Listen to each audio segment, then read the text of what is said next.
So nerves are just the motion sickness caused by rapidly moving into the present moment, when we get yanked into the present moment. This is a quote from Esperanza Spalding, who's a great American singer and musician, for those of you who may know her. And a friend of mine shared this quote to me the other day. But I'm thinking about it now because it feels like I'm being yanked into the present moment by my nerves, as this is my first time offering a sermon within this community. We'll return to the quote, as it also can be useful for our message today. So I encourage you to hold on to this phrase if it can be helpful for you in the future to make bold expressions of love a bit less scary. So welcome back to Acts, Act 3. As we've just read, I've picked a rather dense passage. Good job, me, for doing that right away, because lately simple answers have not felt adequate, and they usually aren't about anything. But this moment in time feels more than ever like a time to be receptive to complexity. And I know I don't have to tell you all this, but right now, in so many ways in the world and in our own lives, we're being asked to move forward with love, even though it feels like there's so much to work against. And we know that the work of the church has the chance to really shine in moments like these, because as the life of Jesus teaches us, as the church, we are not just asked to, but tasked with finding the most loving way forward, no matter what. A few weeks ago, the sermon series was specifically about this topic. You'll recall it was called Gray Matters. And the topic of tough decisions and how to know what to do when they come up continues in this series, because the early acts of the church were really all about acting on particular choices. That same verbiage of action, of choosing and acting on those choices continues today. So this week, we'll look at some early obstacles to building the church in the continuation of the Acts story and how the communities chose to act in the face of these. After all, what is the church if not a verb or a community to help guide our actions? Okay, ready? So let's do some context. We'll rewind for a moment and look back to last week, to Reverend Tom's wonderful sermon, and how the apostles were hard at work growing the church by the thousands. You'll recall a graph that looked something like this. And you may remember that there were 3 pillars to early church growth. There was, as Reverend Tom laid out, there was its message of radical inclusion, of programmatic expansion, and then third, its position at that time as being a countercultural movement. And how was it countercultural? Well, by modeling a sort of what we could call ancient socialism in some ways, where all possessions were held collectively. And this passage today picks up on this topic of the importance of shared resources. As we read in the scripture, Peter is central to the plot of this account. This chapter finds us again in the midst of the growing community in all of its aches and pains. Like anyone who's ever grown a community or participated in the growth of an organization or a school or perhaps a campaign, you'll understand that leaders are constantly having to deal with little fires that keep popping up everywhere. And in this case, Ananias, our protagonist, has, for some reason not quite clear to the reader, not brought the full sum of money forward to his community as a donation after he sells his land. And as we read, for this, he is reprimanded and falls down and dies.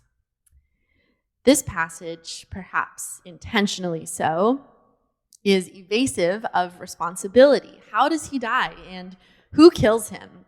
And then, essentially, the exact same thing happens to his wife, Sapphira, at the end of the passage. And I don't want to skirt around the harsh reality of the words on this page. It's pretty harsh. They fall down and they die. But I do want to turn towards ourselves, as uncomfortable as that may feel, and see and examine how this story could be understood within the context of our own lives today. So I invite us to imagine for just a moment, as a thought experiment, that we are the community member who has not shown up fully in the way our community needs us. Satan, to use the language of this passage, could be imagined as an internal force working against love's best interest. Since it's close to Halloween, you could imagine the devil on the shoulder as one way of visualizing this, whispering in your ear. And that same voice, which blocks the movement of love, which is the work of growing the church in the world, is that which stops us from being fully, utterly alive to our lives. Is there a part of ourselves whispering to hold back and to not contribute to what our community needs? In choosing to follow this voice and withholding our gifts of love from the community, are we not then, just like Ananias and Sapphira, not fully living alive in love? We might not fall down and die as these characters do under the harsh judgment of Peter, but some part of us ceases to thrive and to live fully when we withhold our gifts.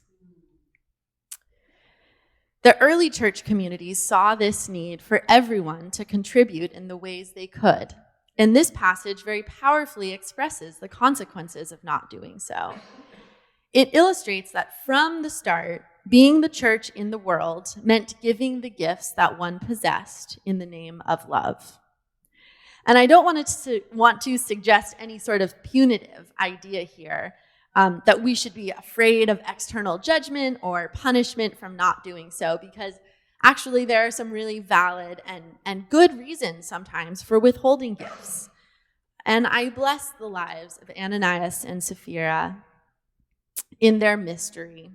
We don't know for them, just as we don't know for each other, whether they were clinging to that money for material need, perhaps to eat, for safety or security.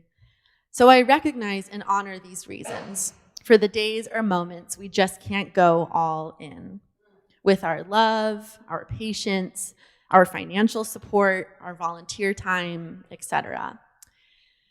But there's a distinction between that and the other reasons we might hold our gifts back. Maybe it's shame or fear or embarrassment. Only we can be the judges of ourselves in the matter of understanding how fully we are expressing the life of love that we know is the work of the church. So I'll give you an example. The other day I was on campus and I walked past a friend and I didn't say hello. Do you ever have those moments where you just don't have maybe the time or the energy? We sort of made eye contact. I did an awkward little head nod, but I didn't say hi. And the reason I didn't say hello is that she and I had had a conversation a couple days before, and it didn't resolve neatly, and I felt embarrassed, and I felt ashamed. And so I didn't pick up this conversation when I saw her again, although she sort of beckoned for me to say hello. And then some moments later, I passed her again because I had forgotten something. So there I was passing her twice. And then a third time, she was still there as I was leaving campus. And again, I did not speak to her. I didn't say hello. We didn't resolve this conversation. And it felt so off in my chest. I could so tell that something was wrong. It didn't feel like I was fully alive, and therefore I wasn't doing the work of love.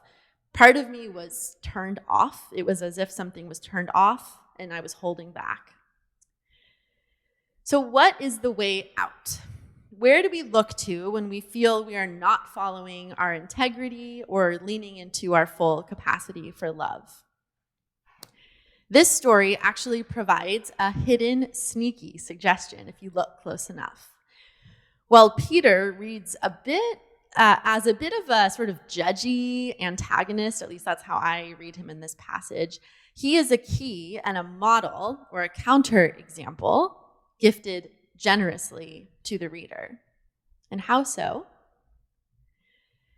For those of you who may need a refresher on the gospel stories, There is a famous story about Peter, who was one of the 12 apostles, and how he denies his friendship to Jesus 3 times before Jesus' crucifixion. So again and again and again, to protect himself, he denies their connection, he denies their friendship. And after the 3rd denial, he admits the error of his ways and confesses his shame and is forgiven by his companion Jesus. In this way, Peter was a recipient of the forgiveness and the grace that Jesus taught was so fundamental to the community that we are building together. But in the passage of today, Peter doesn't demonstrate the same forgiveness. He is an example of failing to do the good things that loving people in our communities have done for us. So, where's the way out? What's the way out offered from this text? To check in with those moments where you needed or wanted something from your community, but you didn't get it. Now, go and do that. Don't reproduce the hypocrisy of Peter. Let the moments of painful growth or difficulty in Jesus' community be opportunities to practice a love or a forgiveness that wasn't shown to you when you needed it. It might take boldness because it can be hard to do what hasn't been modeled to us, but boldness is mentioned 3 times on the page where this excerpt was taken from in the Bible, lifted up as an important theme for the early apostles. So that's the way out. And I'll give you an example. I was in the car with a friend, and we were on our way to a doctor's appointment for me, and I asked why she was coming with me. It wasn't far away. It was a routine appointment. I wasn't scared. It wasn't a big deal for all intents and purposes. But she told me that she had a policy that nobody goes to the doctor alone. One time, she went to the doctor, and nobody had offered to go with her, and she felt so alone. And at that moment, she had made a commitment that nobody goes to the doctor or the hospital alone. It's as if she saw the problem, and she memorized what shape of love to apply to it, and then every time she did that. So that's what I mean by sensing the need from our own experiences where there was a lack in our own lives, and then expressing that for others. This was a stumbling block in the early church story, as we see with Peter, as much as it is a stumbling block for us humans today. The story reminds us that pushing ourselves to boldly give to our communities what they need has been a requisite part of Christian church life since the very beginning.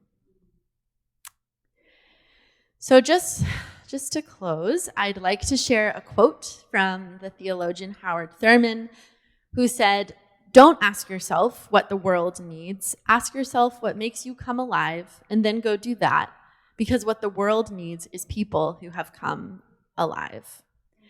And I like this quote for its emphasis on living fully alive, but I also think, reflecting on our story today from Ananias and Sapphira, that it is important to identify the needs of the world, or at the very least of our own communities, and then to work and address those needs with bold love. So next time you're given the opportunity to express a great or a simple love, and you feel nervous about doing so, remember that your nerves are just your body reacting to the motion sickness of you rapidly moving into the present moment and entering the work of what needs to be done right now.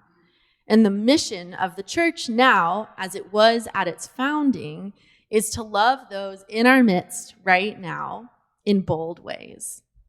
So ask yourself, as Thurman suggests, what would make you come fully alive and in alignment with your beliefs and integrity? Then go do that in the name of your beloved community. May it be so.